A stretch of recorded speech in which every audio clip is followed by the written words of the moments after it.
অনেকদিন আগে এক দরিদ্র কিন্তু ধার্মিক যুবক ছিল। তার জীবন কষ্টে ভরা হলেও তার অন্তরে ছিল আল্লাহর ভয় এবং পরকালের চিন্তা। একদিন কঠিন শীতের রাতে এক ধনী লোক তাকে একটি অন্যায় প্রস্তাব দিল। তুমি যদি হারাম পথে আমার সাথে চুক্তি করো, আমি তোমাকে অনেক টাকা দিব। যুবকের মন কিছুক্ষণ দ্বিধায় পড়ে গেল, কারণ টাকার প্রয়োজন ছিল তার পরিবারের জন্য খুবই জরুরি। কিন্তু তখনই মনে পড়ল, আল্লাহ সব দেখছেন, আর হারাম রিজিক কখনো বরকতময় হতে পারে না।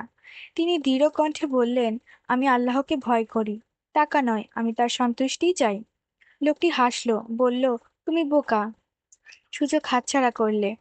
কিন্তু যুবক শান্ত মনে চলে গেলেন। কিছুদিন পর হঠাৎ এক বণিক শহরে এসে ঘোষণা দিল, আমার জাহাজ ডুবেছে, কিন্তু এক ব্যাগ সোনা আমি উদ্ধার করেছি। আমি এটি এমন একজন সৎ মানুষের হাতে দিতে চাই যে আমানত রক্ষা করতে পারবে। শহরে সবাই জানতো সবচেয়ে সৎ মানুষ হলো সেই দরিদ্র যুবক। বণিক তার হাতে ব্যাগটি তুলে দিলেন এবং বললেন, এটি তোমার, কারণ তুমি আমানতের যোগ্য। যুবক অবাক হয়ে বললেন, আমি তো কিছু করিনি।